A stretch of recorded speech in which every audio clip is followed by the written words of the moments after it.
తెలంగాణలో త్వరలో ఎన్నికలు ఉంటాయని కూడా చాలా ప్రచారం అయింది. ఇటు జీహెచ్ఎంసీ ఎన్నికలు కావచ్చు, ఎంపీటీసీ, జెడ్పీటీసీ ఎలక్షన్స్ ఉంటాయని కూడా చాలా ప్రచారం అయింది. ఆ ఎన్నికలు కూడా జరిగే అవకాశం ఉన్నాయి. దానికి సంబంధించి కూడా ఎన్నికల కమిటీ ప్రణాళిక సిద్ధం చేస్తుందని కూడా మనం చెప్పుకున్నాం. అయితే ఇప్పుడు ఆ ఎన్నికలు జరగడానికి అవకాశం లేదు అనే విధంగా తెలుస్తూ ఉంది. దాదాపుగా అక్టోబర్ తర్వాతనే మరి ఎన్నికలు ఉండే అవకాశాలు అయితే కనబడతా ఉన్నాయి. కేంద్ర ప్రభుత్వం ఏదైతే ఓట్ల సవరణకు సంబంధించి ఎస్ఐఆర్ని తీసుకొని రావడం జరిగింది.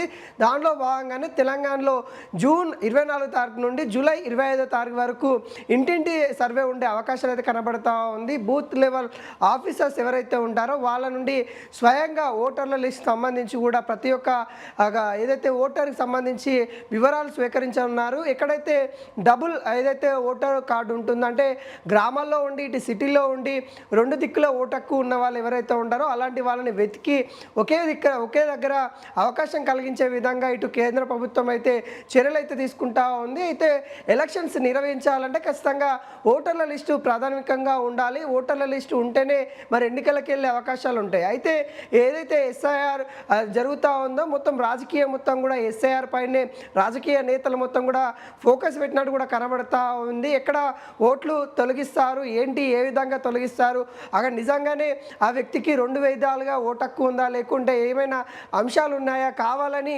మరి ఓటర్లను తొలగిస్తూ ఉన్నారా, ఇలాంటి అంశాలను కూడా లీడర్లు ఒక క్యాడర్ని పెట్టుకొని నడిపిస్తూ ఉన్నారు. ఖచ్చితంగా ఎలాంటి కూడా అవినీతి జరగకుండా, అంటే ఇప్పటికే కొన్ని ఆరోపణలు అయితే ఉన్నాయి కేంద్ర ప్రభుత్వం పైన. పశ్చిమ బెంగాల్ లాంటి ఆ ప్రాంతంలో ముస్లిమ్స్ ఓటర్లన్నీ కూడా తగ్గించేసి క్రిస్టియన్స్ ఓటర్ల నుండి కూడా వాళ్ళని కూడా తొలగించేసి అక్కడ అధికారం ఛేదించింది. అదేవిధంగా తెలంగాణలో కూడా మరి అదే ప్లాన్తో ముందుకు వస్తూ ఉంది. కాబట్టి ఖచ్చితంగా ఇక్కడ కూడా అలాంటి ప్లాన్ జరగకుండా వ్యతిరేకంగా మనం కొట్లాడాల్సిందే అంటూ ఇటు బీఆర్ఎస్ కూడా క్యాడర్ని అయితే కొంత అలర్ట్ చేసింది. బూత్ లెవెల్ ఆఫీసర్స్ని నియమించుకున్న పరిస్థితి కనబడతా ఉంది. ఈ నేపథ్యంలో ఇక్కడ ఏదైతే ఎస్ఐఆర్ నడుస్తూ ఉందో, ఈ సర్వే నడుస్తూ ఉంది కాబట్టి ఇప్పట్లో ఎన్నిక ఉండే అవకాశం లేదు అనే విధంగా తెలుస్తూ ఉంది. ఈ ఎన్నిక కూడా అక్టోబర్ తర్వాత ఉండే అవకాశం కనబడుతుంది. ఎందుకంటే అక్టోబర్ 1వ తారీఖు ఏదైతే ఈ సర్వే జరుగుతూ ఉందో, ఈ సర్వేకి సంబంధించి ఓటర్ల లిస్ట్ ఫైనల్ లిస్ట్ వచ్చే అవకాశాలు అక్టోబర్లో కనబడతా ఉన్నాయి. ఫైనల్ లిస్ట్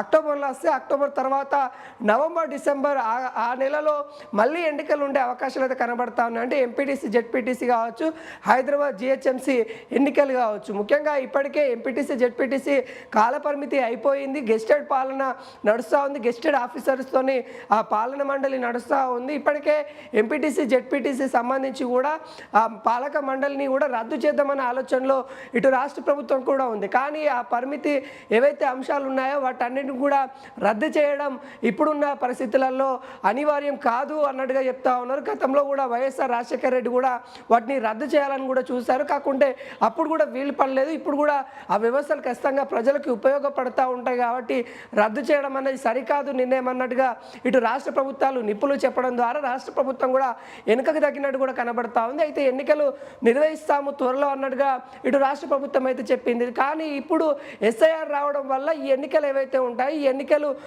అక్టోబర్ తర్వాత ఉండే అవకాశాలు అయితే కనబడుతూ ఉన్నాయి. అంటే ఇప్పుడు తెలంగాణలో ఎన్నికలు లేవు అనే విషయం ఒక క్లారిటీ అయితే వస్తూ ఉంది. ఇప్పట్లో తెలంగాణలో ఎన్నికలు అయితే లేవు, ఎన్నికలు వచ్చే అవకాశాలు అయితే లేవు. అక్టోబర్ తర్వాత అంటే నవంబర్లో ఎన్నికలు ఉండే అవకాశాలు అయితే కనబడుతాయి. మొదట జిహెచ్ఎంసీ ఎన్నికల తర్వాత ఎంపీటీసీ, జెడ్పీటీసీకి ఎలక్షన్స్కి వెళ్ళే అవకాశాలు అయితే కనబడుతూ ఉన్నాయి. అట్లా అంటే వచ్చే సంవత్సరం అంటే కొత్త సంవత్సరం 2027లోనే ఎంపీటీసీ, జెడ్పీటీసీ ఎలక్షన్స్ ఉండే అవకాశాలు అయితే కనబడతా ఉన్నాయి. ఈ సంవత్సరం ఎండుకల్లా జిహెచ్ఎంసీ ఎన్నికలు ఉండే అవకాశాలు అయితే కనబడతా ఉన్నాయి. మరి ఈ పరిమితిని మరి ఏ విధంగా రాష్ట్ర ప్రభుత్వము అక్కడున్న పాలక మండలి నడిపిస్తుందనేది కూడా చూడాలి. ఎందుకంటే జిహెచ్ఎంసీలో కూడా ఇక్కడున్న కార్పొరేటర్స్ కూడా వాళ్ళ యొక్క పదవి కాలం ముగిసిన పరిస్థితి కనబడతా ఉంది. గెస్టెడ్ ఆఫీస్ పాలన నడుస్తూ ఉంది. హైదరాబాద్ అంటేనే తెలంగాణకి ఒక పట్టుకొమ్మ లాంటిది. అలాంటి హైదరాబాద్లో పాలన మండలి సరిగ్గా లేకపోతే యావత్ తెలంగాణ కూడా కొంత నష్టం చేకూర్చే అవకాశాలు ఉంటాయి. కాబట్టి దీనిపైన త్వరగా ఒక నిర్ణయం తీసుకొని ఎన్నికలు పెట్టాలి అన్నట్టుగా చాలామంది చెప్తా ఉన్న పరిస్థితి కనబడుతుంది. మరి చూడాలి రాష్ట్ర ప్రభుత్వం ఎటువంటి నిర్ణయం తీసుకొని ముందుకొస్తుందని. కానీ ఒకటైతే క్లారిటీ వస్తూ ఉంది, తెలంగాణలో